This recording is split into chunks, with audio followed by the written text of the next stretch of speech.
돈 때문에 세상이 시끄럽습니다. 천국에서 돈 주고도 욕을 진탕 얻어먹고 있습니다. 그것 때문에 양반계층하고 노비계층하고 나눠졌다. 그렇게 이야기하고 있습니다. 다 아는 현실 아니었어요. 그렇게 나눠주면 계층 간의 위화감이 있을 것이다. 저도 생각을 했는데 어떻게 정부에서 일하는 것은 다 유치원 아이들보다 생각을 더 못하고 그렇게 하는 것 같아요. 안 주려면 주지를 말고 액수를 줄여서 다 주든지. 그래가지고 국민 분열만 일어나고 있습니다. 어디든 가면 계층이 나눠져요. 기술자도 세 부류로 나눠져요. 신자도 세 종류로 나눠지는 것 같아요. 사택에 온수보일러가 작동이 안 돼. 그래서 가봤더니 차단기가 나갔어요. 차단. 3류 기술자에 내가 손을 댔잖아. 스위치를 탁 소켓에서 뺐어요. 그리고 차단기를 연결을 했는데 제가 숨겨당할 뻔했습니다. 차단기 내렸는데도 전기가 없네요. 앞쪽으로서 큰일 날 뻔했습니다. 3류 기술자가 만지니까 전기를 타더라고요. 2류 기술자, 마침 이경수 집사님 그날 오셨어요.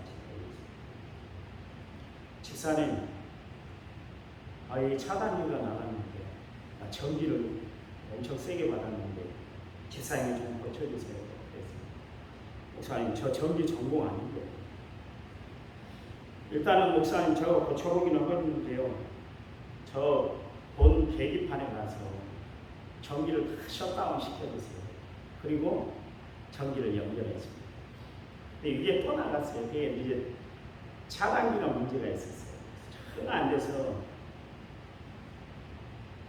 인라인 보일러 기술자를 불렀습니다. 기술자가 와서 하는데 나왔어요. 자, 전기 내릴까요? 코드 다 뽑아놨는데 그럴 필요 없어요. 제가 그냥 알아서 할게요. 전기도 안 내리죠. 플러그도 안 뽑았죠. 그런데 착착착착 맞춰서 했더니 딱 들어오더라고요. 그걸 보면서 기술자가 따로 있구나. 그 생각을 했죠. 3류 교인이 있습니다. 교회 나오면서 세상 염려, 근심, 걱정 자기가 갖고 있는 것처럼 그렇게 신앙생활하는 교인이 있더라고요. 3류 교인입니다. 3류. 2류 교인이 있습니다. 주님께 모든 것을 맡긴다 그러면서 전적으로 주님한테 모든 것을 맡기지 않고 살아가는 사람. 이 교인이 2류 교인입니다. 1류 교인은 뭘까요? 너의 행사를 주께 맡겨버리라. 그 말씀 그대로 하나님 앞에 모든 것을 다 맡기고 염려, 근심, 걱정 다 떨쳐버리고 살아가는 성도가 1류 교인입니다.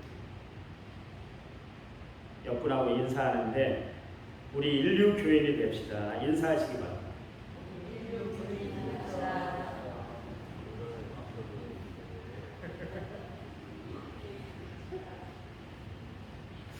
우리가 세상을 살아가면서 취해야 할 것이 있고 버려야 할 것이 있습니다. 이것은 이제 치사 선택이다 그렇게 이야기를 하는데요. 세상을 지혜롭게 사는 사람들은 치사 선택을 잘하는 사람들이에요. 영원히 쇠하지 않을 것을 붙들고 살아가는 지혜로운 사람이 있는가 하면 영원히 붙잡지 못할 것을 정말 생명처럼 여기고 살아가는 어리석은 사람이 있는 것을 볼 수가 있습니다. 신앙생활하는 우리가 취해야 할 것이 뭘까요? 우리의 구원자 되신 예수님을 우리는 날마다 취하고 살아가는 성도들이 되어야 할 줄 믿습니다. 왜냐하면 예수님은 친히 내가 길이요 진리요 생명이 나로 말미암지 않고는 아버지께로 나올 자가 없다고 말씀하셨기 때문에 그래요. 예수님을 붙들 때 우리는 구원의 하나님의 자녀가 되고 구원받은 하나님의 자녀가 되고 영생을 소유한 하늘 백성이 되는 줄 믿으시기 바랍니다. 그러니 우리가 구원받고 영생을 소유하려면 다른 것 없이 예수를 믿어야 되는 거예요. 그리고 우리는 성령을 붙들고 살아야 될 줄 믿습니다. 성령이 우리로 하여금 하나님을 주라고 시인할 수만 있게 만들고 또 구원자로 받아들일 수 있도록 영접할 수 있도록 마음문을 열어주신 분이 성령님이시기 때문에 그렇습니다. 성경에 보니까 성령은 죄에 대하여 의에 대하여 우리에게 심판에 대하여 우리에게 깨닫게 해주신다. 책망하게 하시는 분이다. 성경은 그렇게 기록하고 있습니다. 우리가 성령과 함께 할 때 권능이 있는 삶, 능력 있는 삶을 우리가 살아갈 수가 있는 것이에요. 또한 우리는 말씀을 꽉 붙들고 살아가는 성도들이 되어야 할 줄 믿습니다. 말씀은 생명의 검이고 내 발등상의 등불과 같은 것이기 때문에 그렇습니다. 말씀을 내 삶이 승리하도록 만들어주는 것이고 하나님의 은혜를 체험토록 하는 것이 말씀을 통해서 이루어지기 때문에 그래요. 한 번은 예수님이 베스다 광야에서 오병이어의 기적을 베풀었습니다. 그랬더니 사람들이 난리가 났어요. 예수님을 왕으로 삼자. 저분이 임금이 되면 우리는 먹는 것 걱정 없고 이번 기회에 로마를 대체할 수가 있다. 물리칠 수가 있다. 그런 생각을 했어요. 그런데 예수님은 전혀 그런 것과 생각이 없었어요. 그래서 무리들과 제자들을 다 돌려보냈어요. 그런데 어떻게 정부가 새 나갔던지 사람들이 그 다음날 건너편 가버나움까지 예수님을 보기 위해서 그렇게 사람들이 몰려들었습니다. 어제 베세다 급식 사건에 그 여분이 채 가시지 않은 그 무리들은 오늘도 빵을 얻어먹기 위해서 예수님께 그렇게 나왔던 것이죠. 그런데 예수님이 오늘따라서는 빵을 주시지 않고 내가 생명의 떡이다. 그래서 나를 먹어야 너희가 참 생명을 얻게 된다. 그런 말씀을 하셨습니다. 그러니까 갑자기 막 분위기가 싸해집니다. 예수님이 누군지 그리고 그가 어떤 사람인지에 대해서 누구보다도 잘하는 사람들이 지금 예수님을 따라온 사람들이거든요. 그런데 자기가 하늘에서 내려왔다. 자기를 먹어야 생명을 얻고 영생을 얻게 된다. 그렇게 이야기하니까 웬 뚱딴지 같은 소리를 하고 있다고 사람들이 그렇게 생각을 한 거예요. 아니 저 사람 어제는 그렇게 기적을 베풀고 좋은 이야기를 하더니 오늘은 엉뚱한 이야기를 하고 있어. 정신이 좀 하루 사이에 이상해진 건 아닌가. 사람들이 그런 생각을 하기 시작했습니다. 그래서 빵을 얻어먹기 위해서 모였던 사람들이 한둘이 다 물러가기 시작했습니다. 꼭 썰물에 물 빠져나가는 것처럼 사람들이 한꺼번에 싹 물러가고 말았어요. 그런 광경을 보시고 계시던 예수님이 제자들에게 물었어요. 너희도 가려느냐? 그랬어요. 그러니까 베드로가 주님, 영생의 말씀이 주님께 있는데 우리가 어디로 가겠습니까? 그런 이야기를 했어요. 베드로가 예수님을 모른다고 3번이나 부인했지 않습니까? 그럼에도 불구하고 그가 다시 예수님의 수제자로 쓰임받을 수 있었던 비결은 뭐냐면 그거는 그가 영생의 말씀, 하나님의 말씀을 붙들고 살았기 때문에 그래요. 영원히 쇠하지 않은 하나님의 말씀을 그는 붙들고 살았어요. 이처럼 말씀은 내 인생을 책임져주는 은혜의 보고인 줄 믿으시기 바랍니다. 베드로 보세요. 예수님의 말씀이 생각이 나서 그 말씀이 늘 삶의 지침이 되었던 거예요. 그래서 그가 예수님 앞에 3번 모른다고 부인하면 불구하고 예수님이 자기에게 하신 말씀이 생각이 나서 그가 밖에 나가서 통에 잡으겠다. 성경은 그렇게 기록하고 있습니다. 여러분, 붙들 것을 철저히 붙들고 살아가는 믿음의 성도들이 되시기를 간절히 부탁을 드립니다. 버릴 것은 과감하게 버리고 살아가는 성도들이 되시기를 간절히 부탁을 드립니다. 세상을 살아가면서 우리가 붙들 수 없는 게 있잖아요. 그게 뭐예요? 공기예요. 지금 이 안에 공기가 가득 차 있는데요. 공기, 여러분 욕심껏 한번 붙들어봐요. 붙들어지나요? 아니요, 붙들어지지 않습니다. 세상 것은 내가 붙든다고 해서 붙들어지는 것이 아니에요. 한때 사개오는 정말 세상 욕심을 가지고 살았던 사람이었습니다. 돈이 자신의 모든 것을 다 채워줄 줄 알았어요. 돈이 있어야 세상 살아가는 것과 같이 그렇게 살아갈 수가 있다고 생각하는 것이 그의 인생 철학이었습니다. 지금은 자신이 하는 일들이 백성들에게 정말 못마땅한 일이고, 그래서 사람들에게 손가락질을 당하고 무시를 당하고 사람 대접을 받지 못한다 할지라도 돈이 좋은 것이지 사람이 좋은 것이 아니라고 생각했던 사람, 돈이 제일이지 사람들이 손가락질하는 거 그거 아무것도 아니다 그렇게 생각했던 사람이 삭개오예요. 그는 눈 한 번 찔끔 감고 그 돈 모아둔 그 돈을 가지고 로마의 휴양 도시에 가서 여생을 마음껏 즐길 것을 생각하니까 돈이 들어올 때마다 마음의 기쁨이 넘쳐났던 사람이 삭개오. 그는 돈 앞에 보니까 권력도 힘을 못 쓰는 것을 봤어요. 돈이 없으니까 가정이 깨지는 것을 봤어요. 행복하지 못하다는 것을 알았어요. 그렇기 때문에 이 세상 물질간에 철저히 빠져 살았기 때문에 그가 그 고을 사람들에게 못된 짓 하는 것, 그거 마음에 일제 가책도 느끼지 못하고 살았던 사람이 삭개오였어요. 일단 돈을 벌자. 돈이면 세상의 모든 문제가 다 해결되는 것이야. 그런 의식구조를 가지고 살았던 사람이 삭개오. 그런데 여러분, 세상을 지금까지 살아와 봐서 알잖아요. 돈이 모든 것을 다 해결해 주는가요? 아니요. 우리가 돈으로 해결할 수 있는 일들이 많이 있지만 돈으로 해결할 수 없는 일도 더 많다는 사실을 우리는 기억하고 살아야 돼요. 우리가 자본주의 사회 안에 살아오고 있습니다. 자본주의 사회라는 것은 자본이 중심이 되는 사회다, 그런 이야기 아닙니까? 결국 돈을 중시 여기는 사회가 자본주의 사회인 거예요. 사람들은 다 돈 때문에 고생하고 돈 때문에 싸우고 돈 때문에 부정과 불법을 저지르고 살아가고 있는 것을 알 수가 있습니다. 그런데 여러분, 생각을 깊이 한번 해보세요. 돈으로 살 수 있는 것이 있는가 하면 돈으로 살 수 없는 것도 있어요. 돈으로 집은 살 수 있지만 가정은 살 수가 없습니다. 돈으로 침대는 장만할 수 있지만 잠은 청할 수가 없습니다. 돈으로 시계는 살 수 있지만 시간은 살 수가 없어요. 돈으로 책은 살 수 있지만 지식은 살 수가 없는 법입니다. 돈으로 지위는 살 수 있지만 존경받고 살아갈 수는 없는 것입니다. 돈으로 약은 살 수 있지만 건강을 살 수가 없어요. 돈으로 피는 살 수 있지만 생명은 살 수가 없습니다. 돈으로 친구를 살 수 있지만 친구의 우정은 살 수가 없는 법입니다. 이처럼 고민이면 다 해결되는 것처럼 우리가 돈 하면서 그렇게 살아가는데 사실 돈으로 할 수 없는 것들이 이처럼 참 많이 있다는 거예요.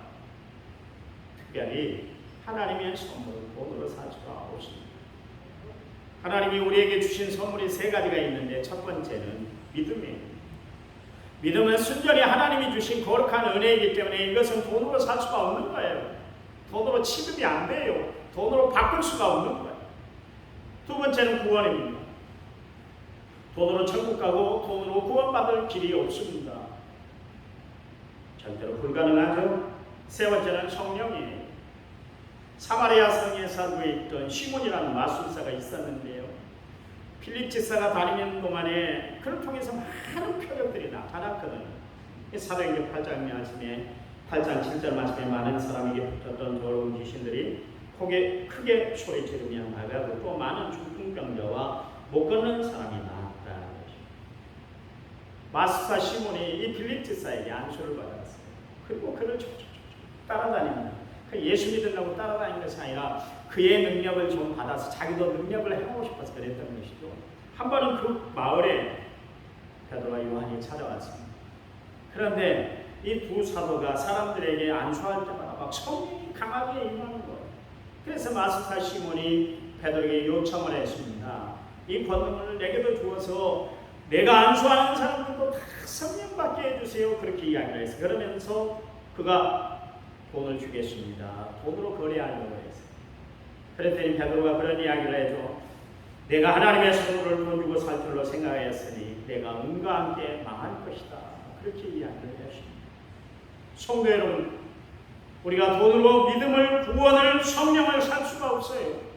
하나님이 주신 참 귀한 것은 돈으로 사는 것이 아니라 믿음으로 사는 것이고 예수를 믿음으로 사는 것이고 또한 하나님 앞에 기도함으로 얻게 되는 것인 줄 믿으시기 바랍니다. 삭개오 돈 욕심으로 가득 찬 사람 아닙니까? 정말 가난한 사람 예수님을 그가 만나게 됐어. 그랬더니 그동안 그가 잘못 살아왔던 그 의식구조를 한꺼번에 다 바꾸게 되었습니다. 그가 추구하던 가치관 패러다임이 한순간에 다 바뀌어버렸다. 그런 이야기예요. 겸손하신 예수님, 온유하신 예수님을 만난 순간 그가 그동안 생명처럼 붙들고 있었던 세상의 모든 것을 다 내려놨어요.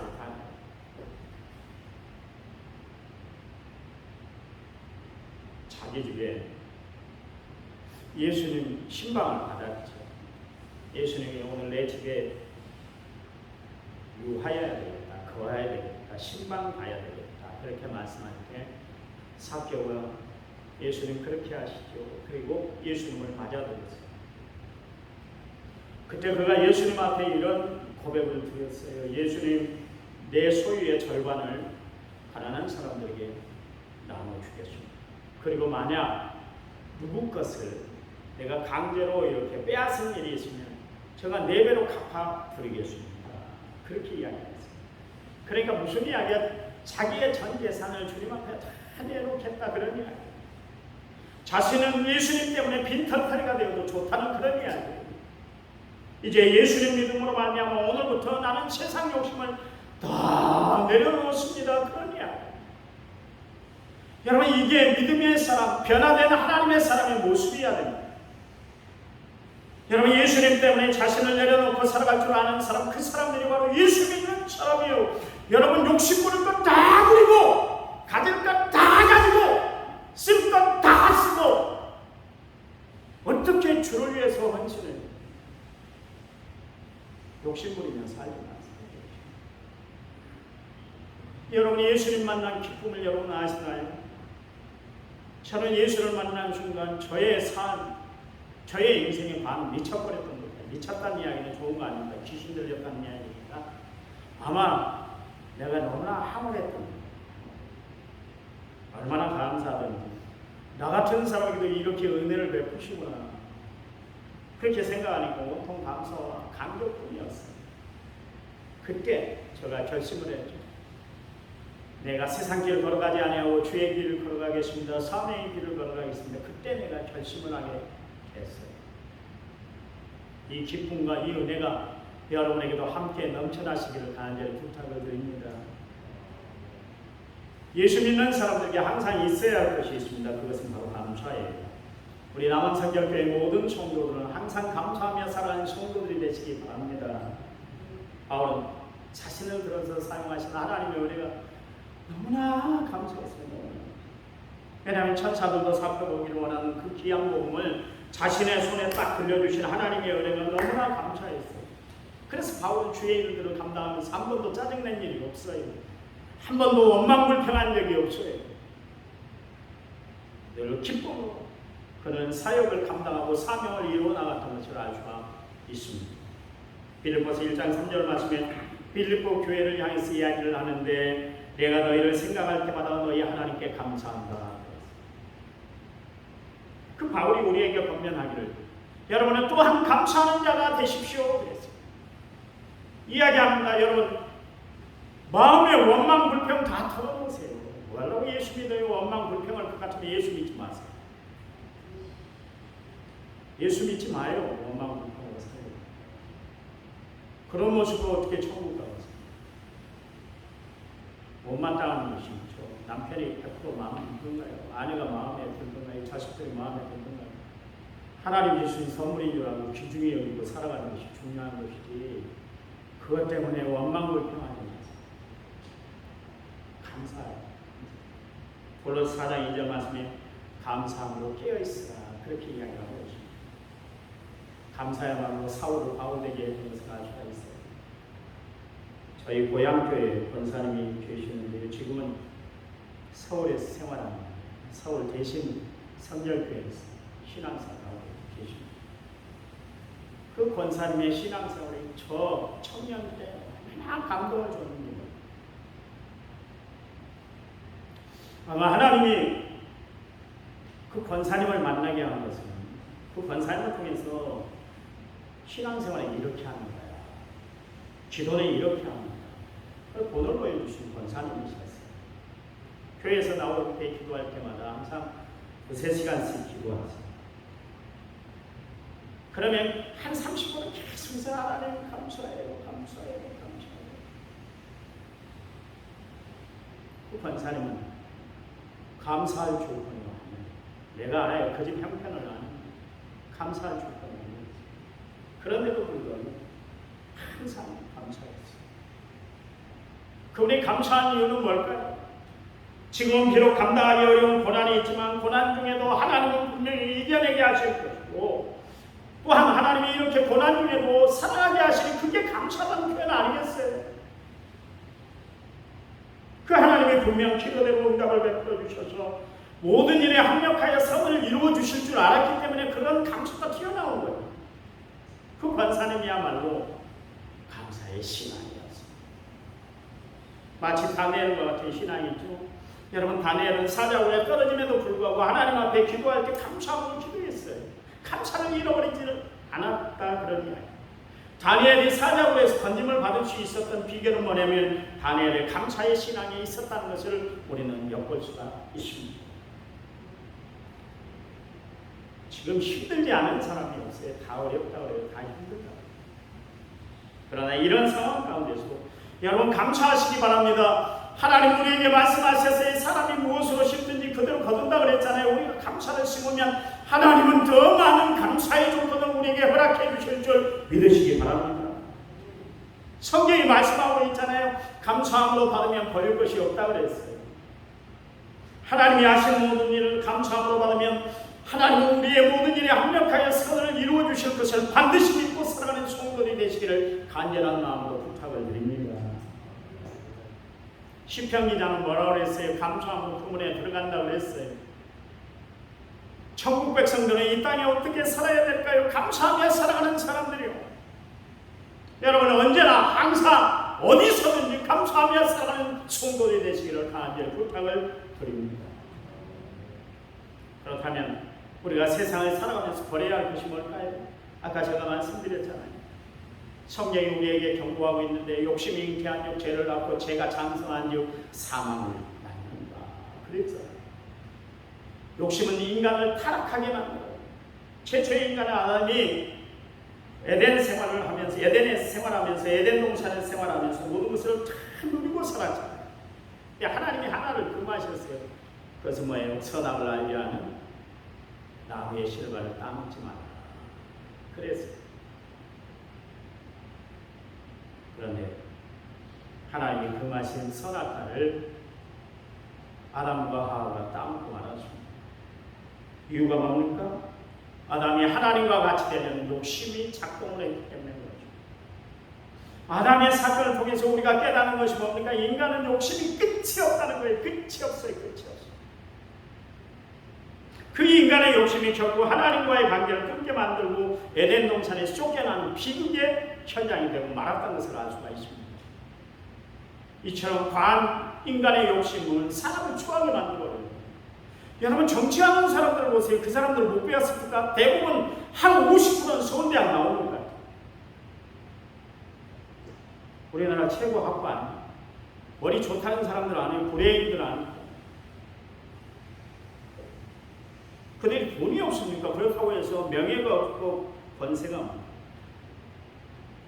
보세요. 국회의원 한 번 하면 평생 나라에서 다 책임져야 됩니다. 국회의원 되면 200가지인가요? 400가지인가요? 그걸 다 누리게 해요. 제가 여수에 갔을 때 주승용이라는 여수 국회의원이 있는데 공항에 프리패스 우리가 티켓팅 안 해도 언제든지 비행기를 탈 수 있어요. 세상에 그런 호사가 없어요. 누릴 것 다 누리고 보장받을 것 다 보장받고 살잖아요. 그런데도 부정부패 사건에 연루가 돼서 감옥에 갇히고 인생을 망치고 마는 것을 우리가 보게 되지 않습니까? 왜 그래요? 인간의 욕심이 가져온 부산물 때문에 그렇습니다. 인간의 욕심이 사람의 판단과 영리함을 흐리게 만들어버리기 때문에 그래요. 전도서 7장 7절 말씀에 탐욕이 지혜자라고 우매하게 한다. 뇌물이 사람의 명철을 망하게 한다. 물고기 IQ가 3이라고 합니다. 세상에 부정부패에 손을 잡고 살아가는 사람들을 보면 물고기 IQ보다 더 못한 사람들 같아요. 그렇게 확신이 많고 덕망도 높고 세상적인 지위가 있는 사람들이 왜 그런 일을 자행할까요? 인간이 끝없는 욕심이 마음에 자리하고 있기 때문에 그렇습니다. 이 욕심은 우리의 믿음도 다 무너뜨리게 할 거예요. 이스라엘 왕정 시대 때 가장 패역한 왕 중에 한 사람이 있는 아합 왕. 그가 불행한 업적을 남긴 이유 중에 하나가 뭐냐면 욕심 때문이에요. 욕심. 왕이 되었으면 자기의 권력으로 백성들을 괴롭히는 일에 사용해서는 안 되잖아요. 그렇잖아요. 그런데 누릴 것 다 누리고 있으면서도 왕궁 옆에 있는 나봇의 포도밭을 다 내버렸어요. 이유가 뭐냐면 그 포도밭이 탐이 났던 이유가 뭐냐면 그 포도밭을 갈아 뭉개서 전기작업을 해서 거기다가 나무를 심고 싶었습니다. 그래서 싱싱한 나무를 공급받고 싶어가지고 거기다가 나물밭을 삼기 위해서 평생 조상 대대로 물려온 그 포도밭을 내놔라. 그래서 이게 왕이 할 짓이에요.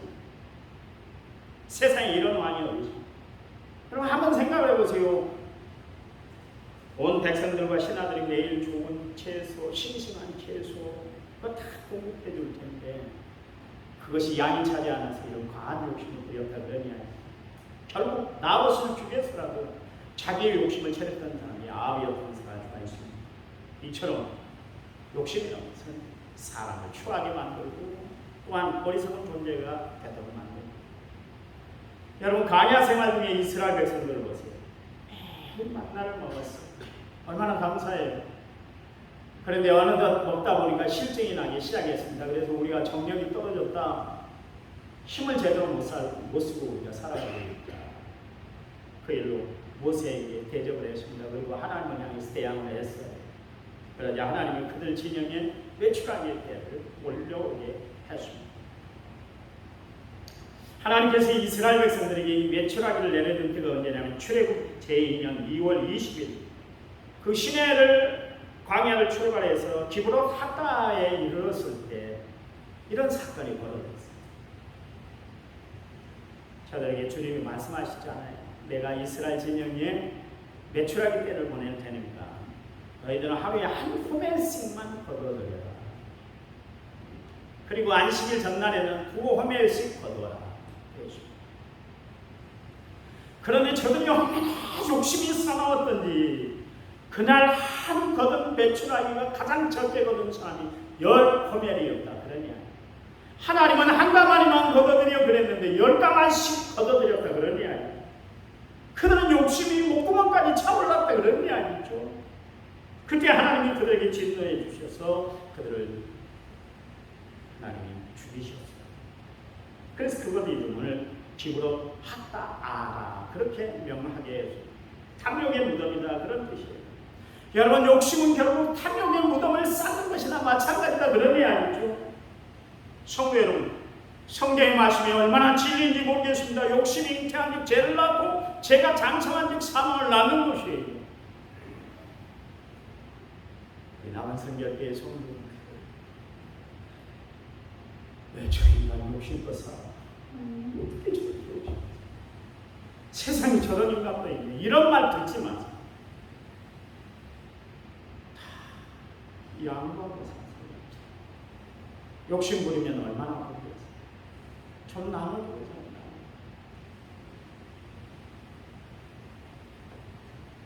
이 세상 훌륭하게 산 사람들은 한결같이 인간의 욕심을 버리고 오직 하나님의 영광을 위해서 살았던 사람들, 하나님이 주신 것에 대해서 감사하며 살았던 사람들, 탐욕의 욕심이 하나님을 믿는 우리에게 은혜를 가지고 하나님의 영광을 다뤄보지 못하도록 만들어버린다는 것을 분명히 기억하십시오.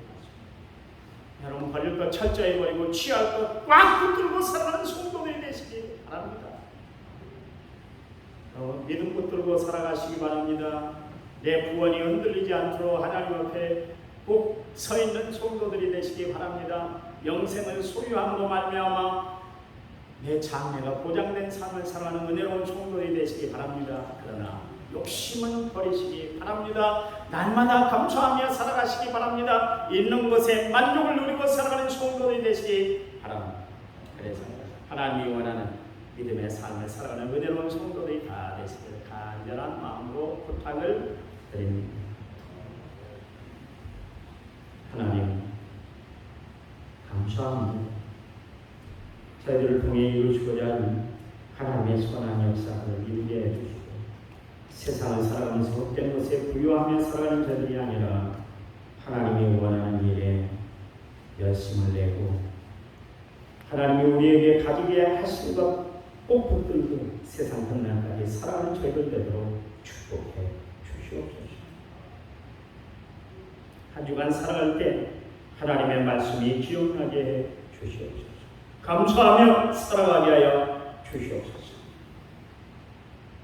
이제는 진리요 생명 되신 우리 주 예수 그리스도의 은혜와 하나님 아버지의 지극하신 사랑과 성령님 위로교통원의 충만한 역사가 오늘 말씀을 받은 모든 성도들 위해 이제부터 영원토록 함께 하시기를 간절히 축원하옵나이다.